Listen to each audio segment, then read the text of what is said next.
Hello, my YouTube family. I welcome to all of you on my YouTube channel. I am your well-wisher, healer, and your friend Shazia Khan. Hope you all are well and taking care of yourself. So let's start today's videos. And don't forget to subscribe. Please like and subscribe my YouTube channel and press the bell icon to get new video updates. I am back in your service with a new and interesting video. So to know the video, must watch the video till the end. So let's start today's videos. So stay with me till the end of the video. तो video को आगे बढ़ाने से पहले आप सबसे यही गुजारिश होती है कि आप सब मेरे चैनल को ज़रूर सब्सक्राइब कर दीजिएगा और वीडियो को लाइक करके शेयर और कमेंट्स करना मत भूलिएगा और साथ ही साथ बेल आइकन को भी प्रेस कर दीजिएगा ताकि मेरी आइंदा आने वाली वीडियो आपको मिल सके। शुक्रिया। तो व्यूवर्स, स्टूडेंट्स, आज मैं आपके सामने 9th क्लास का क्वेश्चन पेपर लेकर आई हूँ। ये क्लास 9th है, साइंस, और 2023 का पेपर है साइंस का। यहाँ पे देखिए कुछ ऑब्जेक्टिव टाइप्स के क्वेश्चंस लिखे हुए हैं। All questions are compulsory. Question number 1 4 are objective type questions. हम ऑब्जेक्टिव टाइप क्वेश्चंस को ही सॉल्व करेंगे, इसमें और भी सॉल्व करेंगे, लेकिन इस वीडियो में फ़िलहाल ऑब्जेक्टिव टाइप के क्वेश्चंस को सॉल्व करेंगे। यहाँ पे मैं आपको इंग्लिश और हिंदी दोनों वर्जन, दोनों फॉर्मेट के बारे में आपको बताऊँगी ताकि जो स्टूडेंट इंग्लिश मीडियम से हैं तो उनको भी समझ में आए और जो स्टूडेंट हिंदी मीडियम से हैं उनको इसी वीडियो में समझ में आए। तो यहाँ आगे वीडियो को स्टार्ट करने से पहले मैं आपको बता दूं कि इसका फॉर्मेट, जैसे कि आप सब जानते हैं, इसका हिंदी में भी फॉर्मेट है और इसका इंग्लिश में भी फॉर्मेट है। आइए चलिए शुरू करते हैं क्वेश्चंस को सॉल्व करना। यहाँ पे है choose and write the correct alternative. In which state of matter there is minimum space between the particles? Solid, option है सॉलिड, लिक्विड, गैस, वाटर। यहाँ पे इसका हिंदी प्रारूप भी है, हिंदी वर्जन भी है। पदार्थ की किस अवस्था में कणों के मध्य न्यूनतम स्थान होता है? ठोस, द्रव, गैस, जल। अब हमें इन चारों ऑप्शंस में से 4 ऑप्शन में से हमको एक ऑप्शन को सेलेक्ट करना है। तो यहाँ पे in which state of matter there is minimum space between the particles, इसमें सही आंसर होगा सॉलिड। प्रबल आकर्षण बल के कारण ठोसों के कणों के बीच न्यूनतम स्थान होता है। Due to the strong force of attractive there is minimum space between the particles of solids. तो यहाँ पे जो है, due to the strong force of attraction there is minimum space between the particles of solid. तो यहाँ पे इसका answer solid आएगा। चलिए आगे बढ़ते हैं क्वेश्चन सेकेंड की ओर। The property of minimum diffusion is found in. यहाँ पे ऑप्शन है सॉलिड, लिक्विड, गैस, ऑयल। इसका हिंदी प्रारूप भी देख लेते हैं। न्यूनतम विसरण का गुण पाया जाता है ठोस में, द्रव में, गैस में, तेल में। अब इसका आंसर क्या होगा? यहाँ पे देखिए, the property of minimum diffusion is found इन, तो यहाँ पे इसका सही आंसर होगा solid. Due to absence of kinetic energy is the particles of solid, there is hardly any diffusion. So in solid diffusion is minimum. विसरण क्रिया सदैव अधिक विसरण दाब वाले क्षेत्र से कम विसरण दाब वाले क्षेत्र की ओर होता है, तो इसीलिए इसका आंसर है सॉलिड। क्वेश्चन नंबर 3 की तरफ बढ़ते हैं। The burning of candles, physical change only, chemical change only, psychological change, none of this. यहाँ पे हिंदी इसका क्वेश्चन भी देख लेते हैं। मोमबत्ती का जलना किस तरह की प्रक्रिया है? केवल भौतिक परिवर्तन है, केवल रासायनिक परिवर्तन है, आकारिकी, या उपरोक्त में से कोई नहीं? तो ये बताना है। तो the burning of candle is, इसका जो है वो फिज़िकल चेंज ओनली है, क्योंकि मोमबत्ती के जलने में सबसे पहले मोमबत्ती का मोम पिघलता है, फिर वाष्प बनकर जलता है।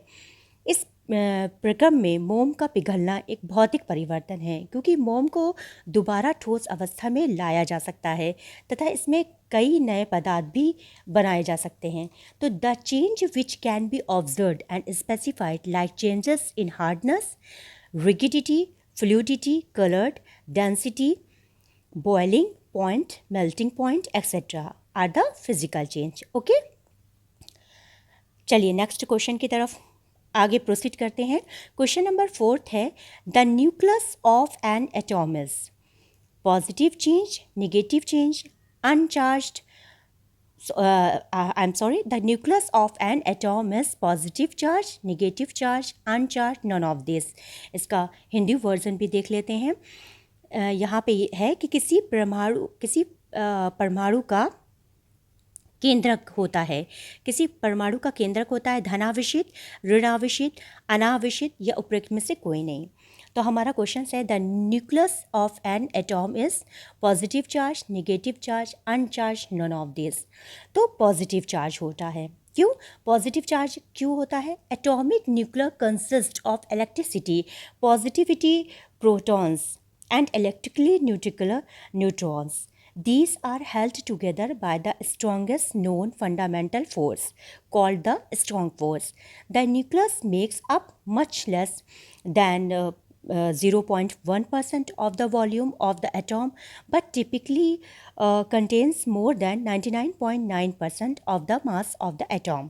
परमाणु के केंद्र में धनात्मक आवेशित भाग में नाभिका कहा जाता है। नाभिक प्रोटॉन नामक कणों का एक संग्रह है जो धनात्मक रूप से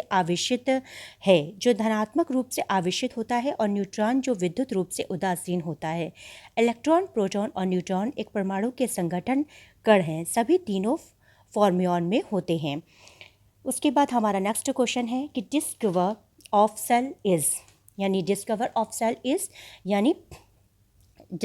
cell is Robert Hooke, Robert Brown, Linus Swain. यानी कोशिका के खोजकर्ता कौन है? Robert Hooke, Robert Brown, Linnaeus Swain. तो कोशिका के discover of cell is Robert Hooke. Cell की खोज रॉबर्ट हुक ने 1665 ईस्वी में किया। 1739 में श्रालाइडेन तथा श्वान के कोशिका सिद्धांत प्रस्तुत किया, जिसके अनुसार सभी सजीवों का शरीर एक या एकाधिक कोशिकाओं से मिलकर बना होता है तथा सभी कोशिकाओं की उत्पत्ति पहले से उपस्थित किसी कोशिका से ही होती है। However, what Hooks actually saw was the dead cell walls of plant cells cork as it appeared under the microscope. Okay, चलिए प्रोसीड करते हैं नेक्स्ट क्वेश्चन की तरफ। The rate of change in velocity of an object is called impulse, speed, acceleration, displacement. इसका Hindi version भी देख लेते हैं कि किसी वस्तु के वेग में परिवर्तन की दर को क्या कहते हैं? आवेग, चाल, त्वरण, विस्थापन। The rate of change in velocity of an object is called acceleration. Acceleration is the rate of change of the velocity of an object with respect to time. Acceleration are vector quantities. The orientation of an object acceleration is given by the orientation of the net force acting on that object. Acceleration equal to change in the velocity oblique time. किसी वस्तु के वेग में परिवर्तन की दर को त्वरण कहते हैं। इसका मात्रक SI मात्रक मीटर सेकेंड स्क्वायर होता है।